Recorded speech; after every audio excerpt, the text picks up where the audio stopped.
Hey there. You're listening to True Story No Cap. Real stories, no exaggeration, no lies. Just the raw, unfiltered moments life throws our way. Relax, lean back, and let's get started.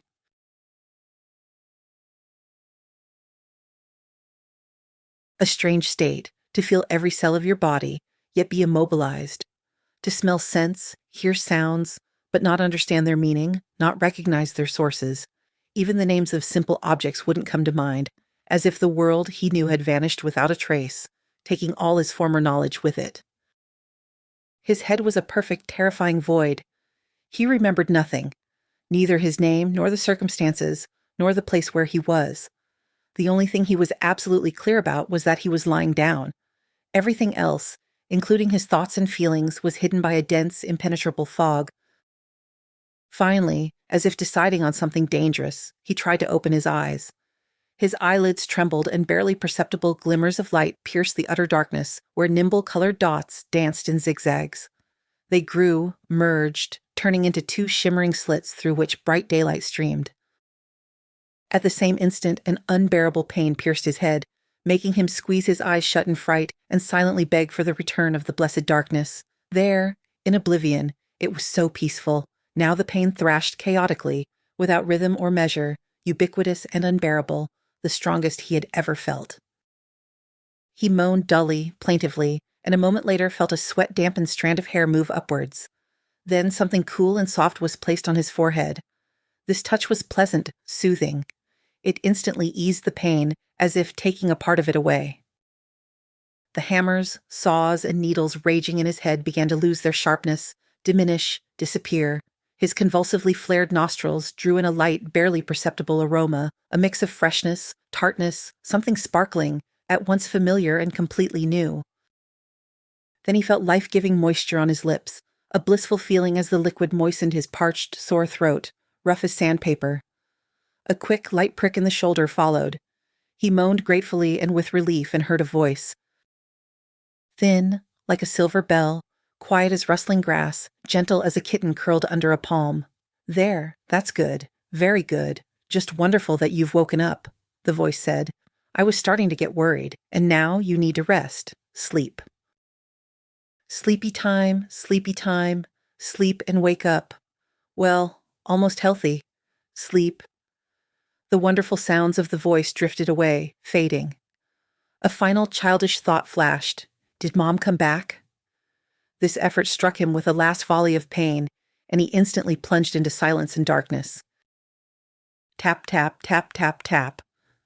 The sound was not loud, but rhythmic, persistently penetrating his consciousness.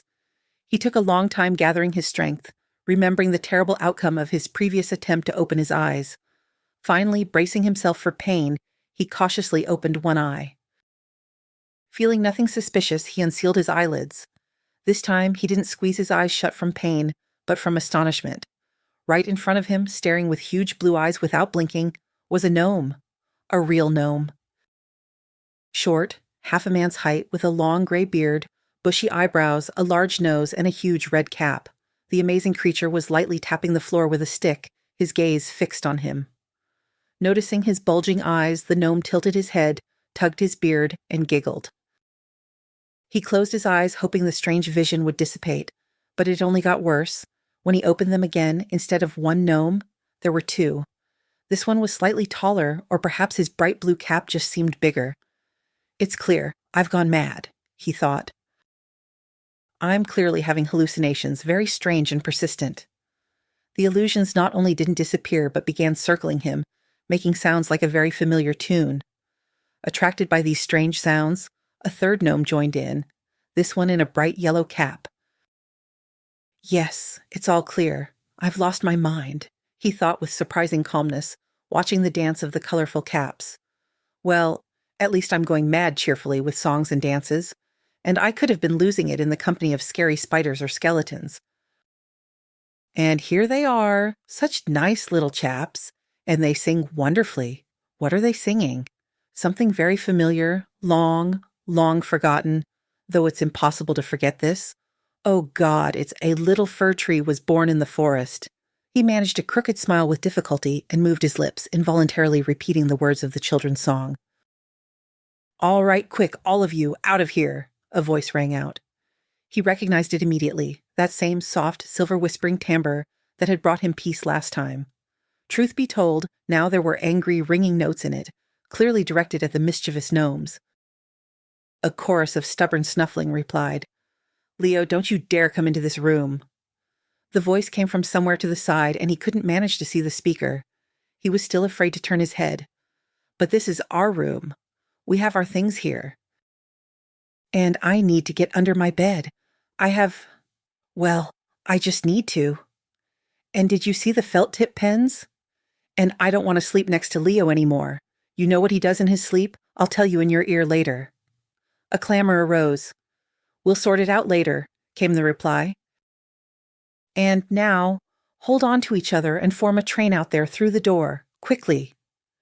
The gnomes obediently grabbed onto each other's clothes. The one in front, with full responsibility, pulled the colorful train away. Seeing them off with his eyes, he closed them wearily. "Looks like I need to learn how to distinguish reality from visions," he thought, and at the same time, reconcile myself to the fact that fairy tale creatures can calmly bounce around, singing songs familiar to any child from earliest childhood. "How are you doing?" a voice asked above him, and he again felt the thin, slightly tart scent of freshness. "Oh yes, you're doing very well. You can look right here at the tip of my finger." The voice belonged to the one he had already mentally named the fairy. "Okay, good. Now I'll move. Don't take your eyes off my finger. Good. There, a little more, a little more. Look at the finger. Why can't you?" He really couldn't. Not because his eyes wouldn't obey, but because he didn't want to take them off the face leaning over him. A fairy? A mermaid? Who was this?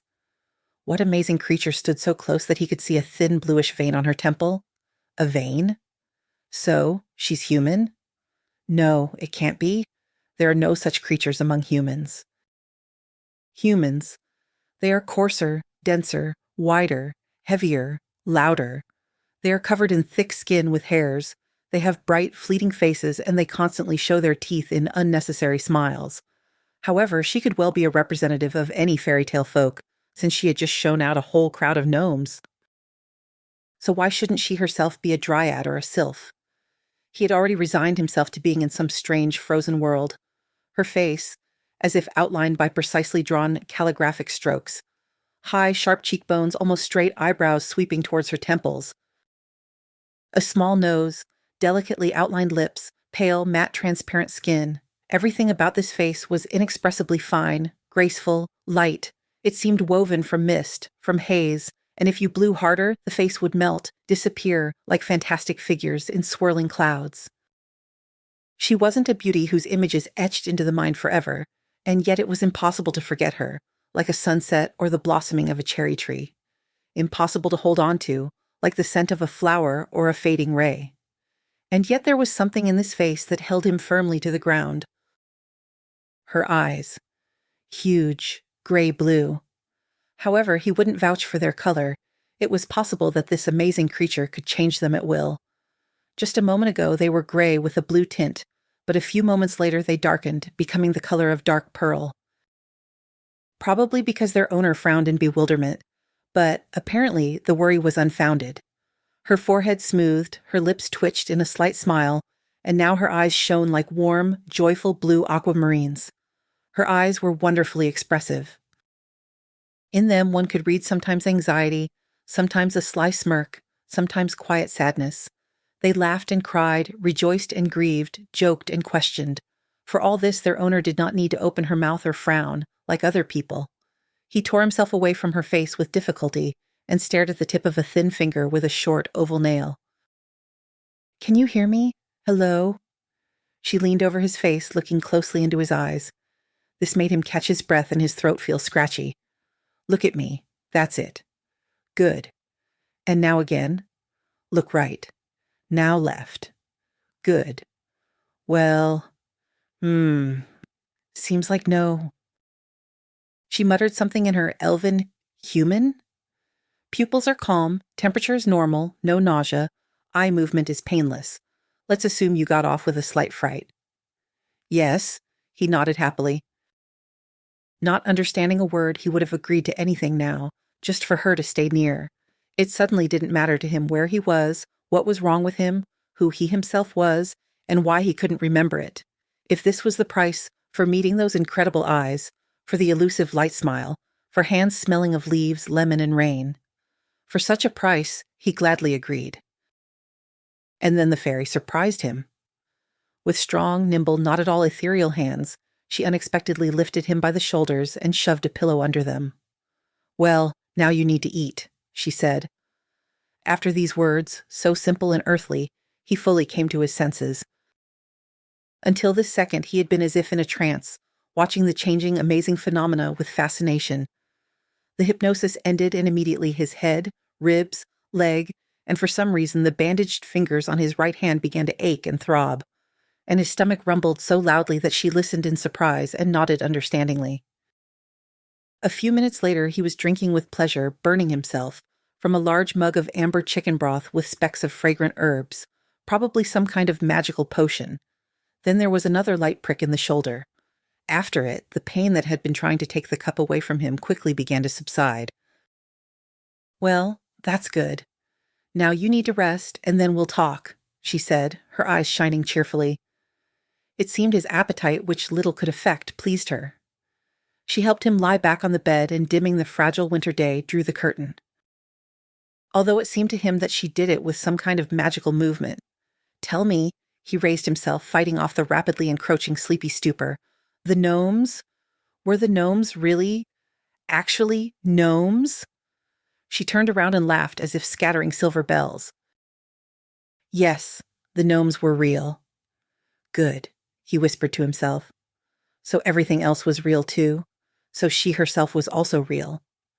With this comforting thought, he fell asleep. His third awakening was simpler, much more pleasant than the previous ones. He lifted his eyelids without even remembering the fear of pain, and immediately rushed to search for his fairy with his eyes, as he mentally called this striking creature. The anxious charm remained because he still didn't understand anything, but for some reason he didn't want to start understanding. He seemed to be suspended between his past reality and a new, unexplored world, and he didn't want to go back. Perhaps she felt he had woken up and she appeared. Yes, yes, she didn't enter but appeared as if woven from air. "Good morning. Afternoon. Evening," she said, looking closely into his eyes. "An excellent sleep, one might even say outstanding." She pulled up a chair and sat down. "Well, let's talk." She tilted her head to the side. "Do you remember anything?" "Of course, everything," he nodded. "You, the broth, the gnomes, 3 of them, red, blue, and yellow, and you." "And that's all?" she asked again. "And that's all." He nodded cautiously. How could he explain to her that he didn't want to remember anything else when he had her face, the scent of freshness from her thin hands, and the funny song about the little fir tree? "Well, all right, let's start with the simplest thing." She was relentless. "What's your name?" "My name?" He was surprised. It turned out he had forgotten that every person should have a name. "My name is..." Something was on the tip of my tongue, and it's gone. I don't remember. He shrugged apologetically. "I don't know." "Well, isn't that a problem?" "And I don't know either," she sighed. "You see, you had nothing with you. No documents, no phone, no card. Absolutely nothing that could help figure out who you are, where you came from. Maybe you remember a name, an address, a phone number, anything at all?" "No. By the looks of it, you have amnesia. Temporary, hopefully. Don't be scared." She looked at him doubtfully, obviously seeing no hint of fear. "It happens, and quite often with head injuries, concussions. You need to rest well and try to remember yourself." "How did I end up here? At your place?" he asked, although he really wanted to say, "with you." "Listen," she smiled.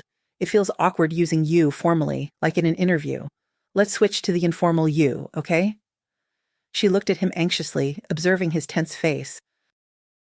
"Hey, what's wrong? Are you feeling bad? Are you dizzy?" "Yes, something's wrong, or rather it's about to be."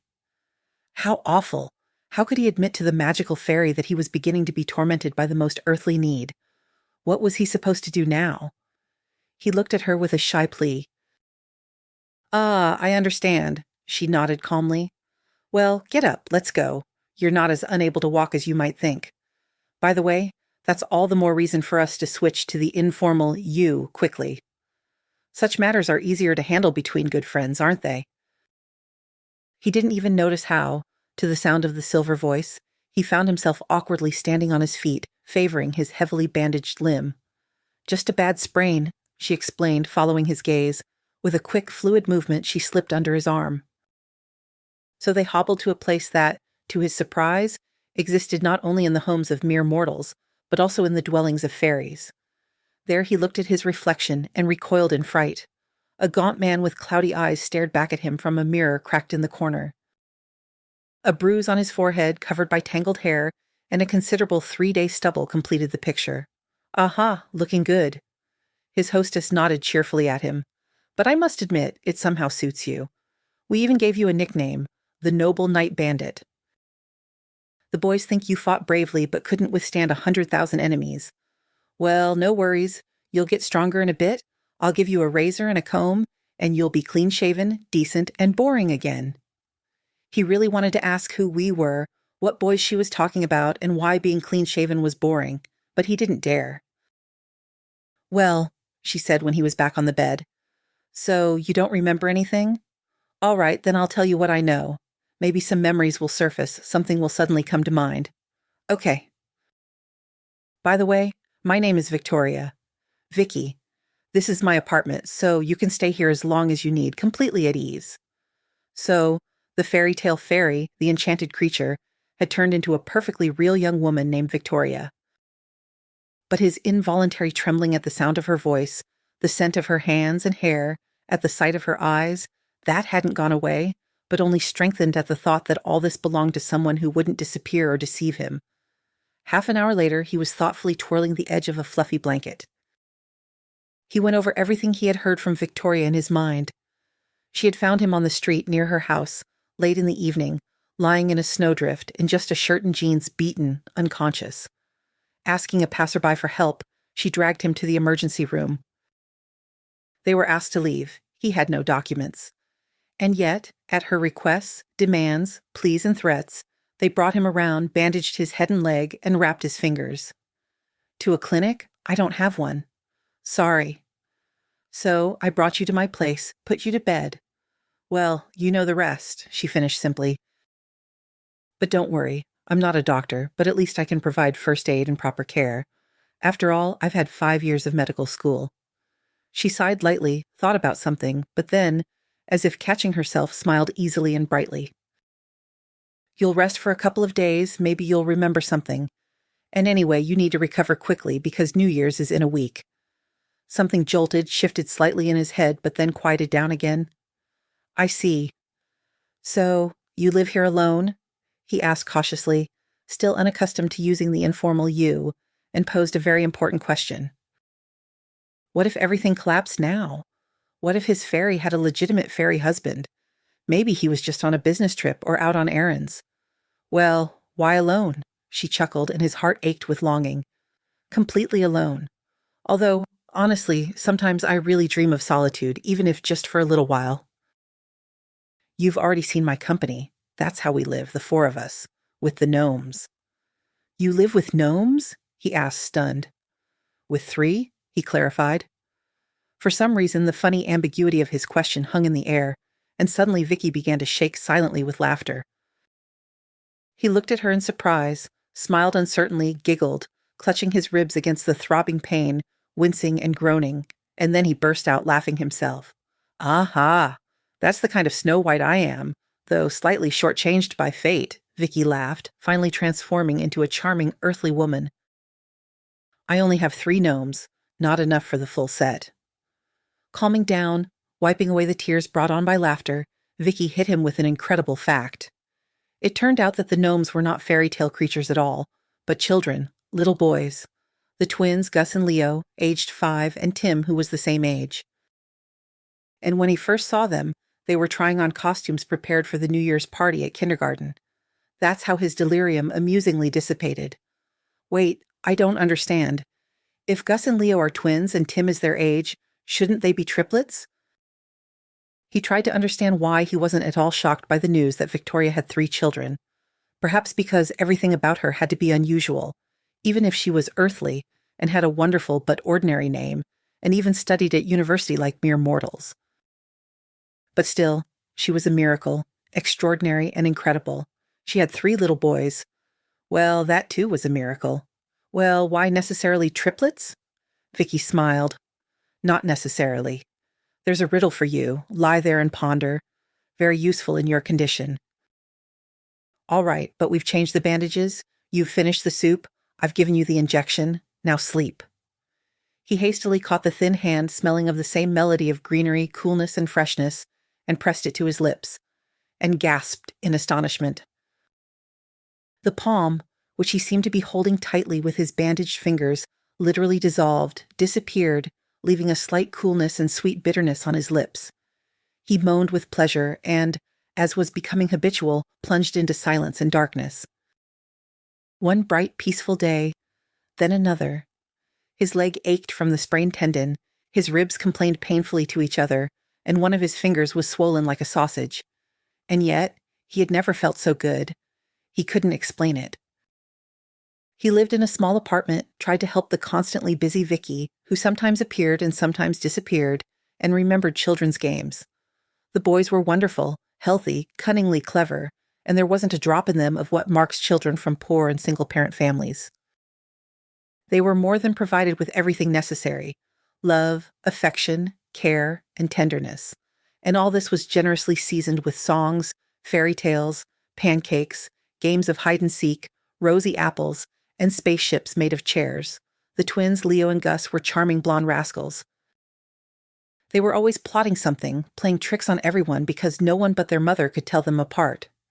Tim, dark-haired, brown-eyed, slightly taller than his brothers, was completely different, taking after some distant ancestor in appearance. And his character was different too, serious and calm. Perhaps this was explained by the creepy scar that split his upper lip in 2, making him seem to lisp when he talked. Vicky called him Bunny.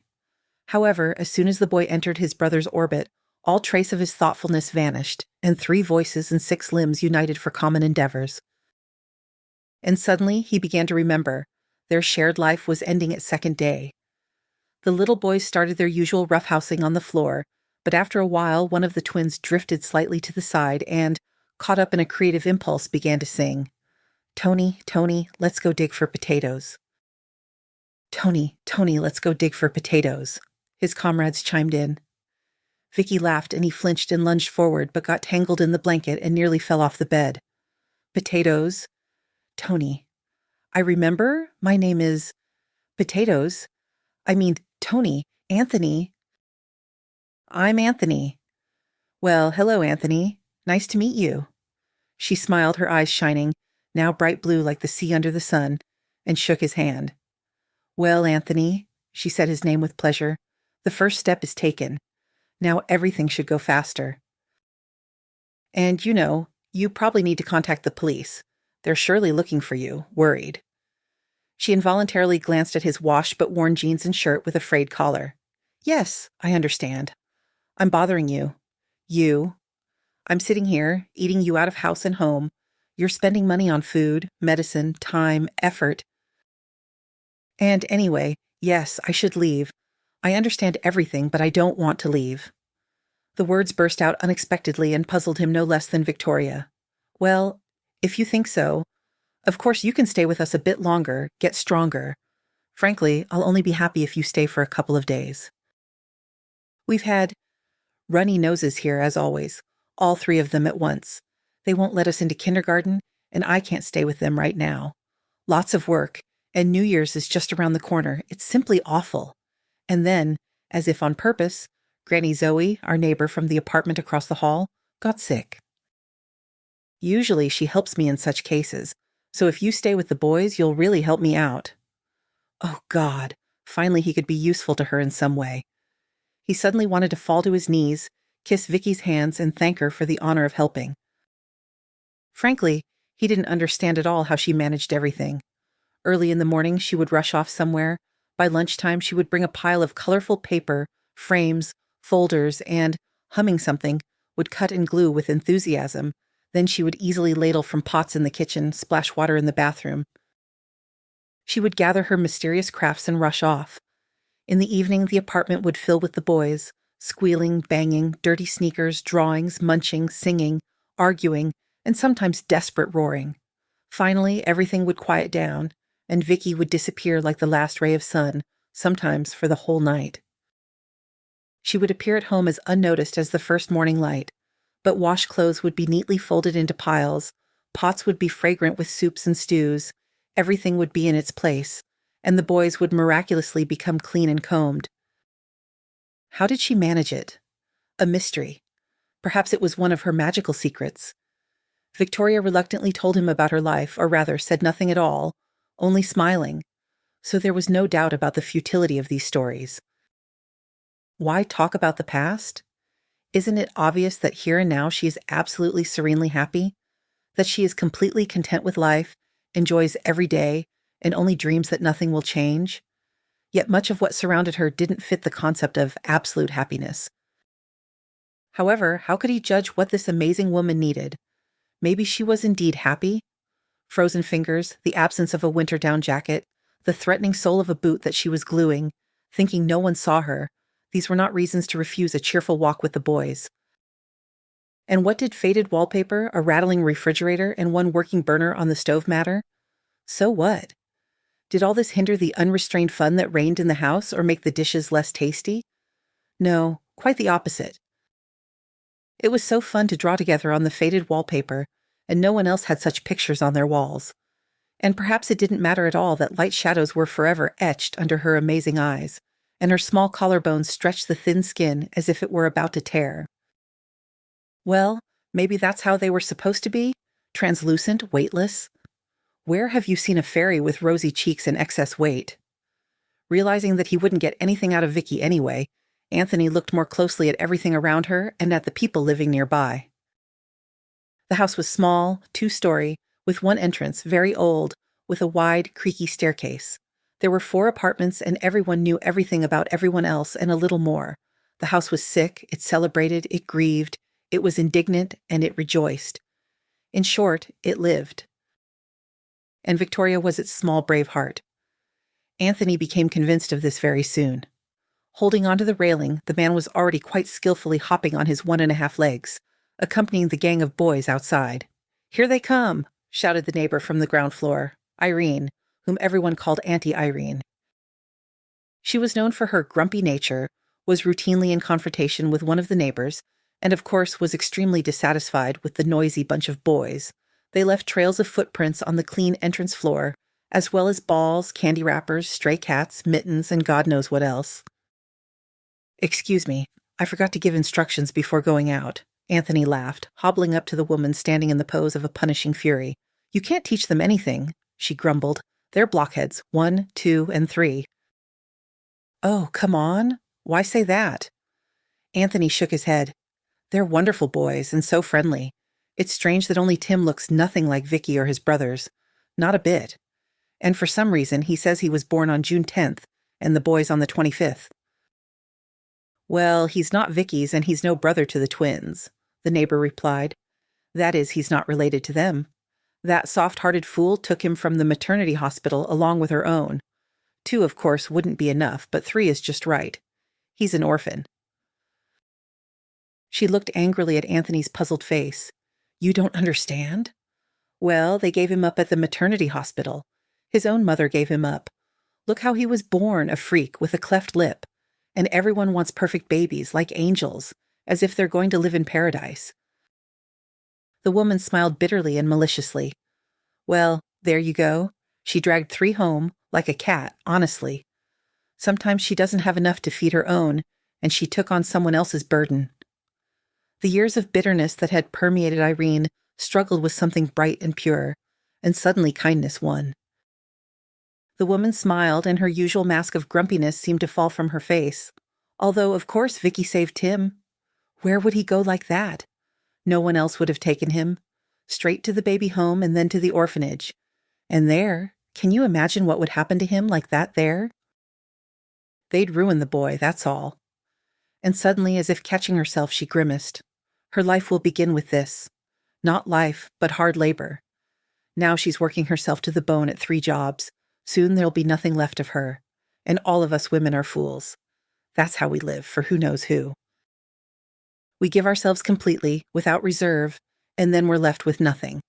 You work like a camel without rest, then you stand in the kitchen, then you sleep almost standing up like a war horse.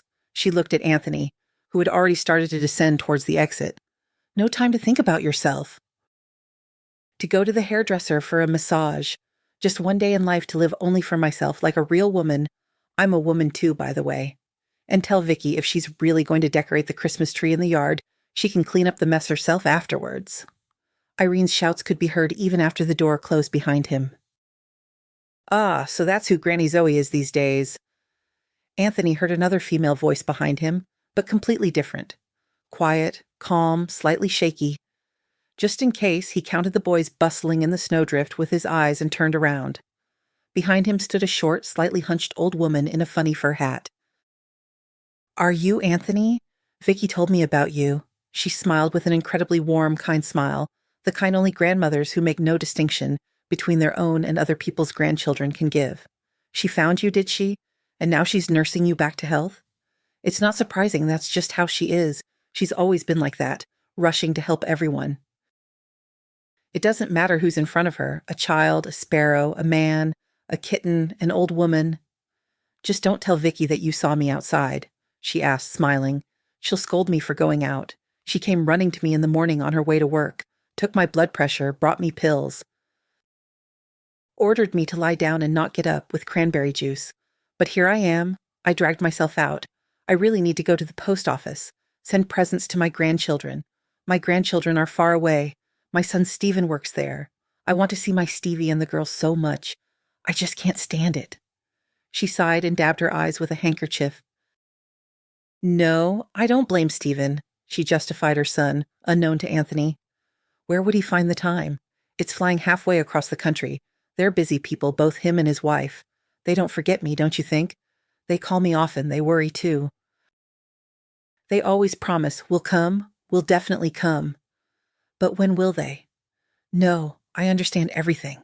I'm just very afraid because I might die any day now and won't see them. She again dabbed her eyes with her handkerchief, raised bright, clear eyes to Anthony, the kind only children and old people have, and smiled shyly. Oh, Tony, forgive me. I've been rambling on and on. She laughed a small, quiet laugh. You just reminded me of my Stephen. Well, it was nice meeting you. Just remember. As she said goodbye, she walked away, carefully clutching the bag of presents. And he, who hadn't said a word to her, watched her go for a long time, feeling an unfamiliar sadness for someone else's separation. The boys, tired from playing, tumbled into the entrance in a noisy crowd, covered in soft snowballs. Anthony, unable to keep up, hobbled after them. A leather glove lay on the first-floor landing. He drops them all the time, one of the boys reported authoritatively from above. He lives in the second apartment. Anthony rang the doorbell, and a few seconds later, a thin woman with a tired face and dull eyes opened it. Ah, Wally? Anthony stammered, fiddling with the glove. The woman waved towards a room. A man was sitting on an old sofa, broad-shouldered, with regular features, black wavy hair. Even if he were a 100% heterosexual man who preferred female beauty, Anthony had to admit, the man sitting there was very handsome. He didn't belong here, among the faded wallpaper and dusty air. He should be shining with intelligent eyes on a movie screen, being a coach. But the man couldn't do any of that. Not stand, not run, not jump. Nothing. His legs, helpless, unnaturally thin and motionless, chained him to the cracked floor more securely than shackles. He raised his head and smiled. Again, he said, No, really, I'll ask Mom to sew on an elastic band. I walk, but in a figurative sense. That is, I ride. I used to ride. And in a wheelchair? Anthony asked cautiously. It's called a wheelchair, the man said without self-pity and with habitual pain. Even though I'm without a leg, I still enjoy privileges. I can sit in my chair even in the presence of the head of state. However bitter he felt, he couldn't help but smile and laugh. Vicky came up with that for me, you know. It helps. And anyway, if it weren't for her, I might have been... Well, never mind. And yes, I have a chair. It's over there. Walter waved towards a heap of metal on wheels. It's old, been repaired 10 times, and it's no use. It keeps breaking, and buying a new one is very expensive, and you have to wait for a free one. So I sit here, waiting like a miracle from Santa Claus. From the words of the handsome young man, sitting helplessly trapped within walls, such hopelessness emanated that Anthony lowered his eyes. And when he raised them again, he blinked in surprise. A painting hung on the wall. At first, Anthony took it for a painted city landscape, a narrow street, a wet pavement reflecting the lamplight, and a solitary figure. And suddenly Anthony straightened up and looked more closely. The painting seemed to come alive, to stir. It seemed to him that the little figure took a step forward. Was he hallucinating again? He looked back at Wally in a panic. He nodded and smiled. Anthony stepped closer and gasped. The painting was three-dimensional. The houses seemed to protrude from the frame. It seemed that lights would soon come on in the windows, a tram would turn the corner. Look, the tracks are shining. And the figure would jump and hurry about his business. Scientifically, it's called paper toll, a technique for creating three-dimensional pictures, Walter explained. And simply put, it's Vicky's little miracle. It's her painting. She gave it to me a long time ago. I just look at this street, and sometimes it seems to me that I myself am walking along it, breathing the air after the rain, afraid of getting hit by a tram. My God, what happiness it is to be afraid of getting hit by a tram. Never mind. He decided to change the subject. How can this be? You've been staying at her place for several days and haven't seen a single one of her paintings? Although, yes, she doesn't keep them at home. She's afraid of falling into narcissism. How can she have nothing left? She just makes them and sells them right away. She needs money for the boys, for all her charity work. And she also works shifts at the hospital, washes dishes in a restaurant. And I just sit here. Walter pulled the miserable remnants of his legs towards him and smiled. Can you imagine, she told me once, Wally, she said, I've calculated that to buy you a new chair, I only need to make 86 paintings. I've already made 10, only a trifle left. Isn't she a fool? A few hours ago, Anthony had already heard Vicky called a fool, but then the shrill voice boiled with misunderstanding and bitterness. The word came out poisonous. Now the crippled young man said it softly, affectionately, gently. And it sounded like a tender, touching, timid confession. Are you leaving soon? Brown-eyed Tim looked at Anthony seriously. Tired of me, huh? The man nodded playfully at the boy. I'm getting in your way here. Yesterday, I accidentally ate Gus's apple. Yeah, I just really love apples, you see. I've always eaten several of them since I was a kid, even with the core. Anthony froze. Something inside his head powerfully lunged, jumped, like a fish thrown onto the shore. It tried to return to where everything was familiar, but having lost strength, it quieted down again. That wasn't Gus's apple, it was mine. Actually, he ate his right away. What does that have to do with anything? He heard Tim's voice and looked at the boy bunny in confusion. I'll give you all of mine. The twins will give you theirs too. Just don't leave us, at least until New Year's. Why? Anthony was amazed. I'm no use here. Mom just doesn't cry anymore, Tim explained patiently and frighteningly because of the seriousness in his eyes. Ever since you came to us, she hasn't cried once. She thinks I don't see and no one sees. But I do. And no one should cry on New Year's. Everyone should be happy. Like us. Like me. Tim said the last words confidently. The little boy, born to be deprived, held his head high, boasting of something he couldn't possibly have by definition. Happiness.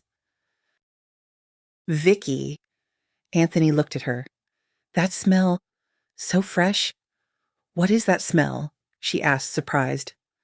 Ah, that's verbena. Always loved it. And it keeps the boys away like mosquitoes. If I use a little too much, they start sneezing and leave me alone. Anthony, what's wrong? He swayed, closed his eyes, and clutched his head. It buzzed. Verbena, of course. The freshness of wet leaves and citrus, that's the smell of verbena. Mom, this is my gift, Sonny.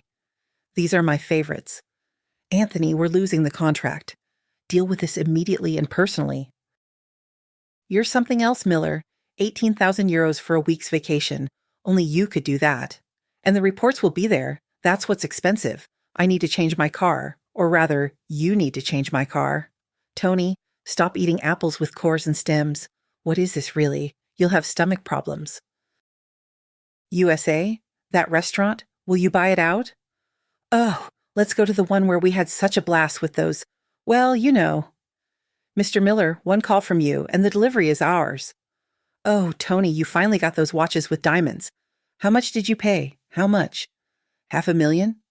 Well, actually, that's fine. How can you live in this apartment? The air conditioning is useless here. Miller, remember? The day after tomorrow, the whole company is flying to the Champions League final. 5 boxes booked. Phrases, whole and fragmented, voices, the roar of engines, the shouts of the crowd, the whisper of a computer, the roar of a racing car, the melody of a mobile phone, the jingle of silver, the sounds of airport announcements, all this crashed down on Anthony like a mountain avalanche. It tumbled in his head in a frenzy, as if trying to quickly find and occupy their lost places. I remember, he gasped. I remember. I'm Anthony Miller. I'm 34 years old. I live downtown. I'm so happy for you. Her eyes shone. So happy. It's so great to remember yourself. It's like you gave yourself to yourself for the new year. She laughed. So, you have somewhere and someone to return to? He nodded. Wonderful. A light shadow fell on her face and disappeared faster than he could blink. Simply wonderful.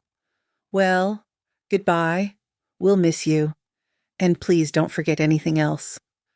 She touched his cheek more with a breath, a scent, warmth, than with her lips, and disappeared as dreams are supposed to.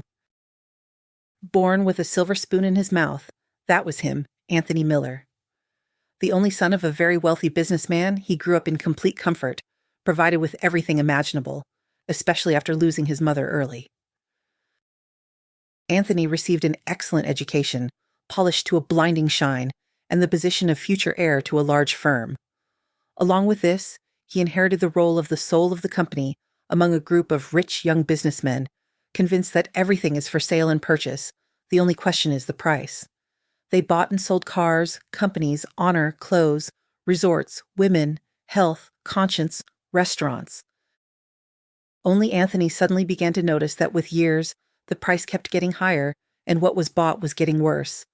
Life began to slip him outright trash, from which his head ached with longing, and his heart grew indifferently cold. And then, at the end of the year, there was a half-joking bet.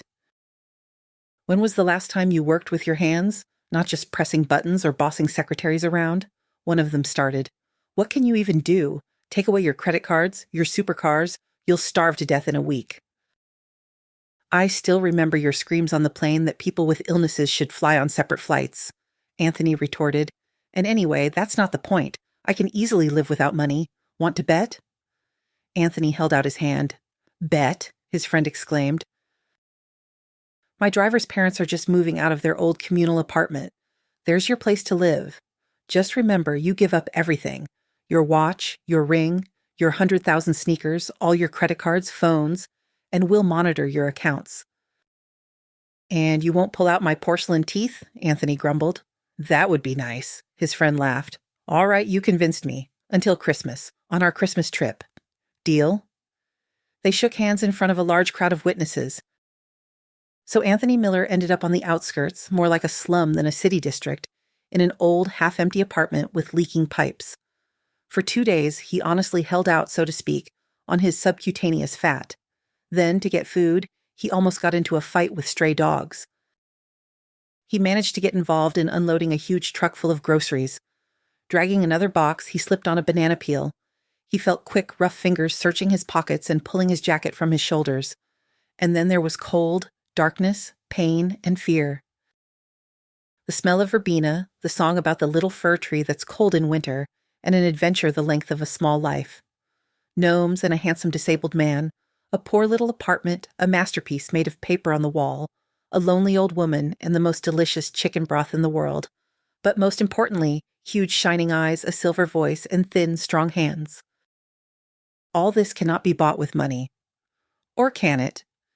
He arrived at the familiar house and immediately saw Vicky. She was decorating a large fir tree in the middle of the yard. "Anthony!"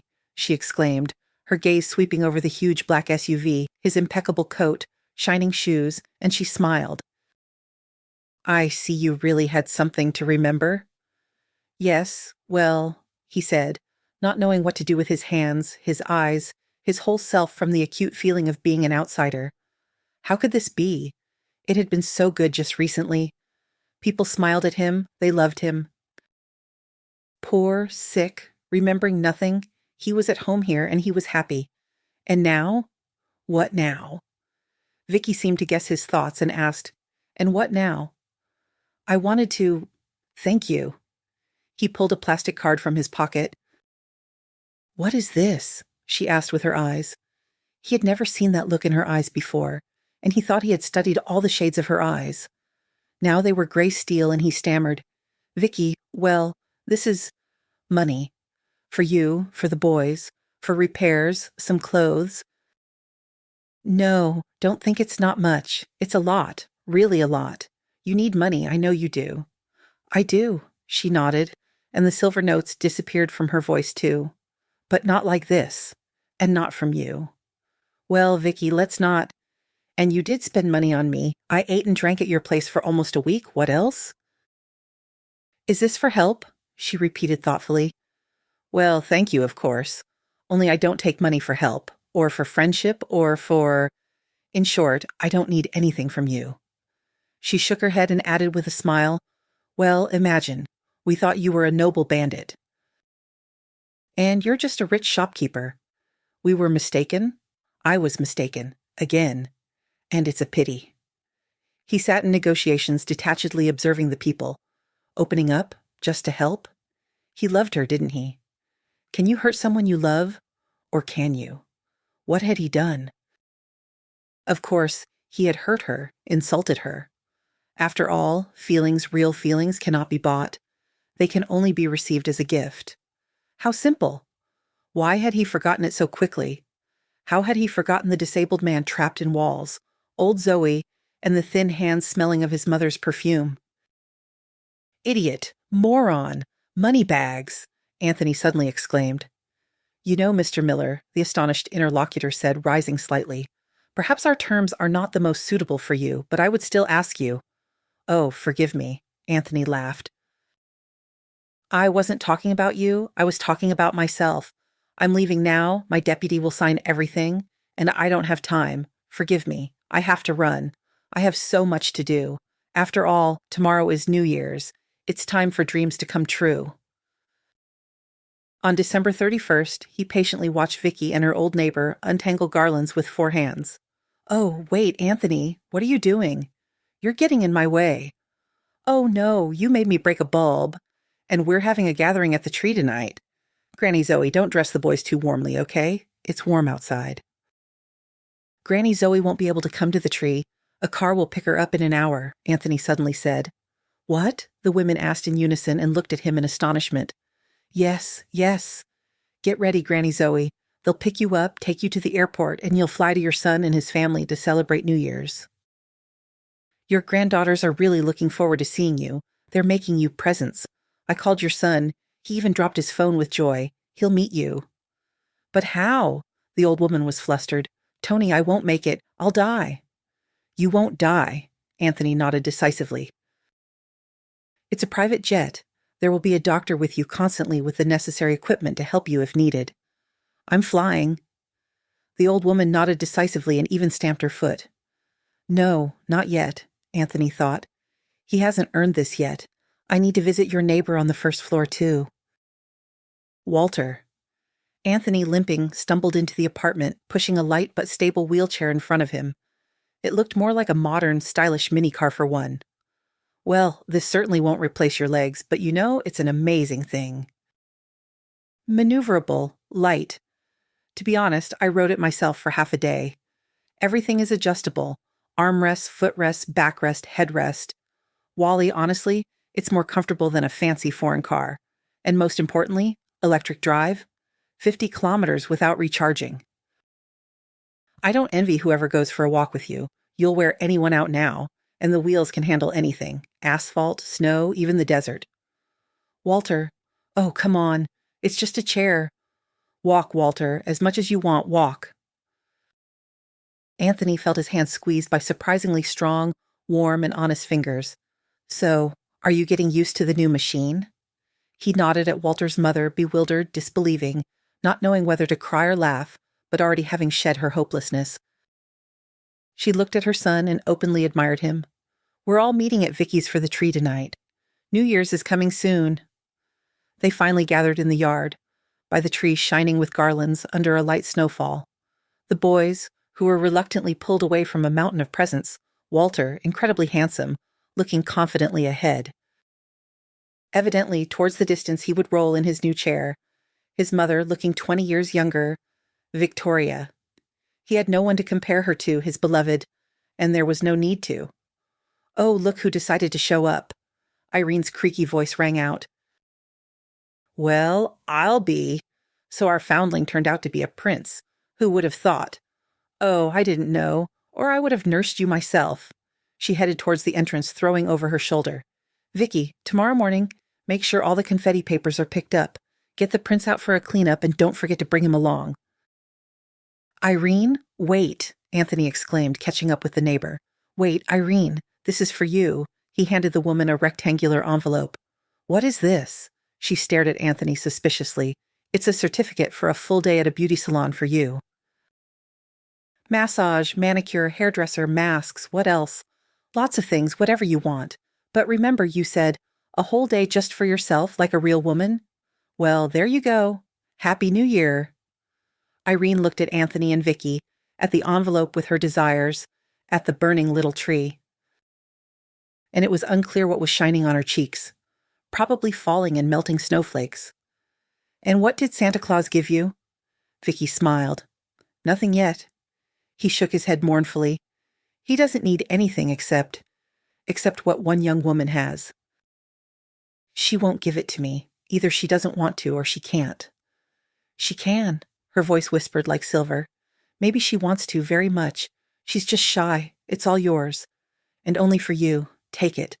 Own it. Play and rejoice. Just don't abandon it for long. Vicky and Anthony sat side by side, pressed close together on the bench near the tree. There was complete silence around them, and it seemed to them that there was no one else in the world but the two of them. However, all lovers feel exactly that way.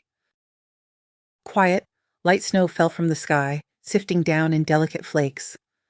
The tree, sparkling with lights, swayed a fluffy paw, and it seemed to Anthony that Santa Claus would now peek out from behind it, shake his staff and ask, "And who is this giving out presents left and right instead of me?" The snow fell quietly, making the world whiter, cleaner, and kinder, worthier of the new year, undoubtedly happy and bright. "And I've figured out your secret," Anthony whispered. Vicky purred, pressing against his side. "It's very simple. If you want to be happy yourself, make someone else happy." And somewhere far away, as if agreeing with him, the New Year's chimes struck softly, resonantly, and joyfully.